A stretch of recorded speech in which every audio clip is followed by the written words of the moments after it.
رب اشرح لي صدري ويسر لي عمري واحلل عقدة من لساني يفقهوا قولي رب زدني علما رب زدني علما رب زدنی علما۔ السلام علیکم ورحمۃ اللہ وبرکاتہ۔ آج اللہ جل شانہ کے کرم سے ہم سورہ مطففین کا آغاز کرنے جا رہے ہیں۔ سورہ مطففین کا تعارف۔ مقام نزول۔ سورہ مطففین کے بارے میں مفسرین کا ایک یہ قول ہے کہ یہ سورت مکی ہے، اور ایک قول یہ ہے کہ یہ مدنی ہے، اور ایک قول یہ ہے کہ یہ سورت ہجرت کے زمانے میں مکہ مکرمہ اور مدینہ طیبہ کے درمیان نازل ہوئی۔ اس سورت میں 1 رکوع اور 36 آیتیں ہیں۔ مطففین نام رکھنے کی وجہ۔ مطففین کا معنی ہے ناپ تول میں کمی کرنے والے، اور اس سورت کی پہلی آیت میں یہ لفظ موجود ہے۔ اسی مناسبت سے اسے سورہ مطففین کہتے ہیں۔ سورہ مطففین کے مضامین۔ اس سورت کا مرکزی مضمون یہ ہے کہ اس میں اسلام کے بنیادی عقائد بیان کیے گئے ہیں اور ناپ تول میں کمی کرنے والوں کی مذمت فرمائی گئی ہے، اور اس میں یہ مضامین بیان ہوئے ہیں۔ پہلا، اس سورت کی ابتدا میں ناپ تول میں کمی کرنے کے بارے میں شدید وعید بیان کی گئی ہے۔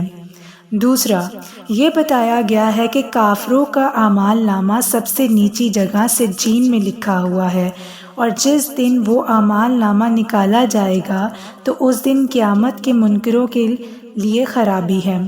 نیز یہ بتایا گیا ہے کہ قیامت کے دن کو وہی جھٹلاتا ہے جو سرکش اور گناہ گار ہے۔ تیسرا، جو کافر قرآن مجید کو سابقہ لوگوں کی کہانیوں پر مشتمل کتاب کہتے تھے،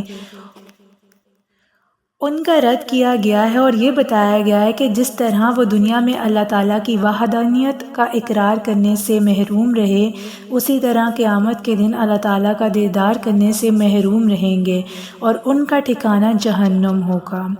چوتھا، نیک لوگوں کے اعمال کی جگہ اور ان کی جزا بیان کی گئی ہے۔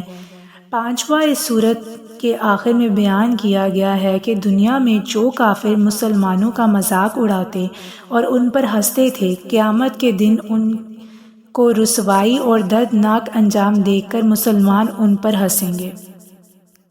سورہ انفطار کے ساتھ مناسبت۔ سورہ مطففین کی اپنے سے ماقبل سورہ انفطار کے ساتھ مناسبت یہ ہے کہ سورہ انفطار کے آخر میں نافرمانی کرنے والوں کو ڈرایا گیا ہے کہ قیامت کے دن کوئی جان کسی جان کے لیے کچھ اختیار نہ رکھے گی، اور سارا حکم اس دن اللہ تعالیٰ کا ہوگا۔ اور سورہ مطففین کی ابتدا میں بھی نافرمانی کرنے والوں کے لیے وعید بیان کی گئی ہے۔ اللہ رب العزت سے دعا ہے کہ ہم جو کچھ بھی اس صورت میں پڑھیں ہمیں عمل کی توفیق عطا فرمائے۔ سبحانک اللہم و بحمدک اشہد ان لا الہ الا انت استغفرک و اتوب الیک۔